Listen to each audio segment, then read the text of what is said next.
भारतीय वायुसेना के बेड़े में शामिल होने के लिए राफेल लड़ाकू विमानों की पहली खेप सोमवार को फ्रांस से भारत के लिए रवाना हो गई।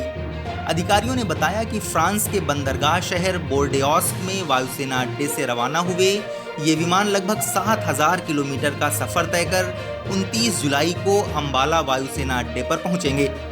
इस दौरान इन्हें लेकर आ रहे भारतीय पायलट इनमें हवा में ही ईंधन भरेंगे। अपने लंबे सफर के दौरान ये विमान केवल संयुक्त अरब अमीरात के अल्डाफ्रा एयरबेस पर उतरेंगे। अल्डाफ्रा एयरबेस की जिम्मेदारी फ्रांस एयरफोर्स के पास है। यहां इन विमानों की जांच की जाएगी। अब तक 9 राफेल फ्रांस में भारतीय वायुसेना को सौंप दिए गए हैं और 10वें का अंतिम उड़ान परीक्षण चल रहा है। पहली खेप के 5 जहाजों ने भारत के लिए उड़ान भर ली है। इनमें 3 राफेल 2 सीट के हैं जिन्हें प्रशिक्षण के लिए इस्तेमाल किया जाता है और 2 एकल सीट हैं। भारत आने वाले राफेल लड़ाकू जहाजों में भारतीय वायुसेना और फ्रांस के पायलट साथ साथ रहेंगे। रक्षा मंत्री राजनाथ सिंह ने 8 अक्टूबर 2019 को फ्रांस में मेरिग्नैक हवाई अड्डे पर पहला राफेल जेट प्राप्त किया। यह दिन विजयदशमी का दिन था जिसमें शस्त्रों के पूजन की परंपरा रही है। प्रथम राफेल को भी मंत्रोच्चार के साथ विधिवत पूजा की गई। इसके बाद रक्षा मंत्री ने एक अन्य ट्रेनर राफेल में पिछली सीट पर बैठकर उड़ान भरी। भारत और फ्रांस के बीच हुए समझौते के तहत 36 राफेल जेट सितंबर 2022 तक आने वाले हैं।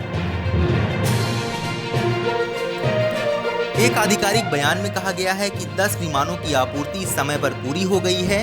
इनमें से 5 विमान प्रशिक्षण मिशन के लिए फ्रांस में ही रुकेंगे। सभी 36 विमानों की आपूर्ति वर्ष 2021 के अंत तक पूरी हो जाएगी। वायुसेना को पहला राफेल विमान पिछले वर्ष रक्षा मंत्री राजनाथ सिंह की फ्रांस यात्रा के दौरान सौंपा गया था। इन 5 राफेल लड़ाकू विमानों को बुधवार दोपहर वायुसेना में शामिल किए जाने की उम्मीद है। हालांकि वायुसेना के एक प्रवक्ता ने कहा कि इन्हें बल में शामिल करने को लेकर औपचारिक समारोह का आयोजन अगस्त के मध्य में किया जाएगा।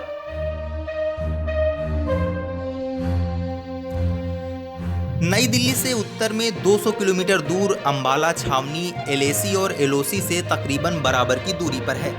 इस बेस का चुनाव राफेल के लिए किया गया है। अंबाला से भारत पाक सीमा महज 220 किलोमीटर दूर है। साथ ही यह बेस काफ़ी पुराना वायुसेना अड्डा है जहां सभी प्रकार की तकनीकी और बुनियादी सुविधाएं मौजूद हैं। अंबाला वायुसेना अड्डा की सामरिक पहचान है। 1999 के कारगिल युद्ध में भी इसी बेस से 200 से ज़्यादा विमानों ने उड़ान भरी थी। यहाँ पर वायुसेना के 2 जैगुआर स्क्वाड्रन मौजूद हैं। राफेल लड़ाकू जहाज पर मौजूद शस्त्र की तादाद और किस्म की तुलना इस समय एशिया में मौजूद सभी देशों से बेहतर है। फ्रांस की नौसेना में 2004 में राफेल को शामिल किया गया था। इस लड़ाकू जहाज ने अफगानिस्तान, लीबिया, माली, इराक और सीरिया में अपनी पहचान बनाई है। ज़मीनी हमला, टोह लेना और दुश्मन के इलाके में गहराई में जाकर आक्रमण कर सकता है। इसमें स्कैल्प जैसी लंबी दूरी की मिसाइल, मिटियोर जैसी हवा से हवा में मार करने वाली मिसाइल और हैमर जैसी अत्याधुनिक मिसाइल लैश हैं। सभी हवाई जहाजों में पीछे के छोर पर सीधे खड़े रुख में एक पंखनुमा वर्टिकल स्टेबलाइजर होता है जो उड़ान में मदद करता है। इसे टेल कहते हैं। कुल 36 राफेल लड़ाकू जहाजों में से 6 ट्रेनर जेट की टेल नंबर अंग्रेजी के अक्षर आरबी से शुरू होंगे। भारतीय वायुसेना प्रमुख air chief marshal RKS Bhadauria के नाम को इंगित करते हैं। एयर चीफ मार्शल भदौरिया ने इस डील के दौरान एक अहम भूमिका निभाई थी। जबकि लड़ाकू राफेल का एकल सीट की टेल पर अंग्रेजी के अक्षर बीएस होंगे। ये अक्षर पूर्व वायुसेना प्रमुख air chief marshal BS Dhanoa की अगुवाई में राफेल डील को शुरू से आखिर तक साथ रहने का सम्मान देंगे।